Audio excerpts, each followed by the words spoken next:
Good morning, everyone. We are now beginning with money and banking. So, starting with a brief introduction to this, in particular, we talk about what is the concept of money, what exactly do we mean by money, and also a few things about money supply or money demand. So, starting with money, money refers to any asset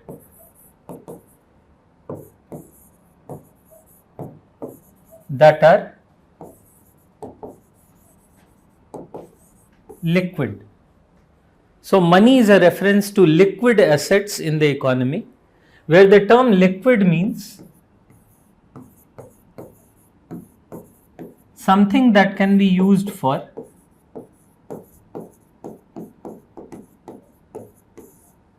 transactions. Something which can be used for transactions or something which can be used for buying goods and services, whichever way you put it.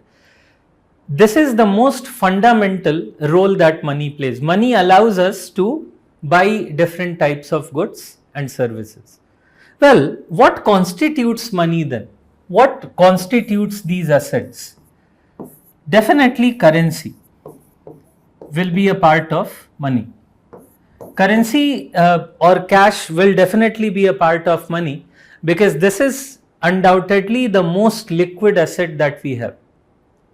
Currency, as you know, can be used in any part of the economy for transactions.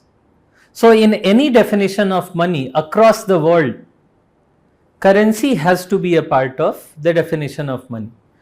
Apart from currency, there is one more thing which is almost universally kept under the definition of money: demand deposits. Demand deposits. What are demand deposits? Deposits here mean are deposits with the banks. Deposits as in what we deposits with the bank. And the word demand is again a hint for you to understand what is this. So, demand deposits mean that part of deposits that can be easily withdrawn or that is easily available on demand, whatever you wish to call. So, that part of deposits which can be easily withdrawn or what is easily available on demand is another inclusion into the concept of money. What is the logic behind that? After currency, don't you think the most liquid asset is your demand deposit? So, suppose that you have to buy something and you don't have enough cash with you. What is the next thing that you use after the currency? It is the demand deposit. So, this is the minimum that we include in the definition of money. Later on, we'll be talking more about its extension, but for the time being, this is the definition of money. The next thing that we come to is the concept of money supply. Money supply refers to amount of money with public. Now, we already know what is money. The currency, demand deposits constitute money. The new word here is public. How do we define public? Public here refers to any entity except banks and government. Public means any entity or anyone except the banks and the government. Well, in other words, you can say public would mainly consist of households and firms. We talked about households and firms. So, households and firms are mainly what constitute public, but a more complete definition will be anyone except the banks and the government can be considered to be a part of it. Now, this is a very simple definition. I am sure anyone can follow it immediately, and a very useful one. In your examination, in prelims examination, we have seen many a times questions related to money supply. Questions which ask that which of the following steps would increase money supply or decrease money supply, or they would give you a hypothetical situation and ask you what will happen to money supply. This question can be at least partially answered with the definition of money supply that I have given here. Sometimes fully, sometimes partially. Let me give you some examples quickly on that. Suppose I tell you that a bank has given some loan to public. Public can be, let's say, households here. Suppose that I take a car loan from my bank. I take a car loan from my bank and ask you, tell me, what will this activity, how will this activity impact money supply in the economy? Well, this will clearly lead to higher money supply. It will lead to higher money supply, increase in money supply. And how can I say that it will lead to higher money supply? Well, it's very simple. You can guess yourself. When I take a loan from bank, liquidity is shifting from bank to public, isn't it?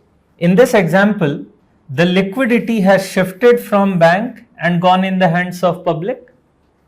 So, the amount of money with public has increased. I don't know if some of you are aware or not that how these loans are given. When I take this loan from a bank, what will bank do? Bank will give me a check. Suppose that I take 10 lakh rupees of loan to buy my car from the bank. The bank will just issue me a 10 lakh rupees of check, and that I'll give to the car dealer. Don't forget, car dealer is also a part of public. Everyone is following that. So in this example, what happened? The bank gave 10 lakh rupees check, and on my behalf, I gave that to the car dealer and got a car. So the bank has passed on the liquidity in the hands of public, will lead to higher money supply. In fact, you can generalize this part. Whenever a bank issues a loan, it will lead to higher money supply. So whether bank gives a loan to me, whether bank gives a loan to a company, or even if bank gives a loan to the government, because when banks are giving loans to the government, at least a part of that loan is spent on public. You know that informally you are aware that one part of borrowing that the government makes is spent on welfare. Government spends it on education, on healthcare. Okay, so that way also the money supply is likely to be higher. So this is one simple example to tell you when money supply can increase. Okay, but you may get slightly a different type of questions. Let me share one more example with you. This is the question asked in last prelims examination. The question asked that suppose that a person gets a check of 1 lakh rupees, deposits that check in his bank account, and immediately withdraws the entire amount, which is 1 lakh rupees. So that is the situation which question had put, that if a person is depositing 1 lakh rupees of check and immediately withdraws that entire amount, tell what will be the impact on money supply. Well, the answer to this question was exactly, I can see one answer, this will have no impact on money supply. In this question, this will have no impact on money supply. And yes, the word immediate was a big help in that. But even had that not been the case, given the information that you had, it would have not impacted money supply. Let me tell you why. What is happening in this case? When I deposit a 1 lakh rupees check with my bank, it has increased my demand deposits. My demand deposits are plus 1 lakh rupees when I deposit the check. If I immediately withdraw, what has happened? I have just shifted my demand deposits to currency. Have you noticed it? I deposited money, that is my demand deposit, and then I withdraw it. That is now currency. But currency plus demand deposit is the same. Currency plus demand deposit remains same.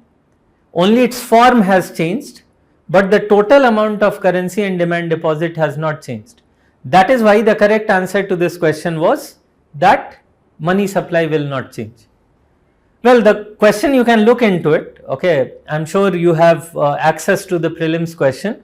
The question was simply asking that if a person deposits 1 lakh rupees of check and immediately withdraws the entire amount, 1 lakh rupees, what will be the impact on money supply?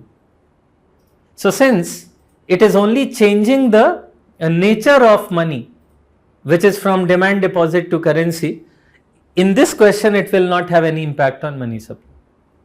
So what all I wanted to say is that whenever you face a money supply related question in your prelims, you should first remember this definition. Okay, you should somewhere think of this definition. It is likely that your answer will come from here itself.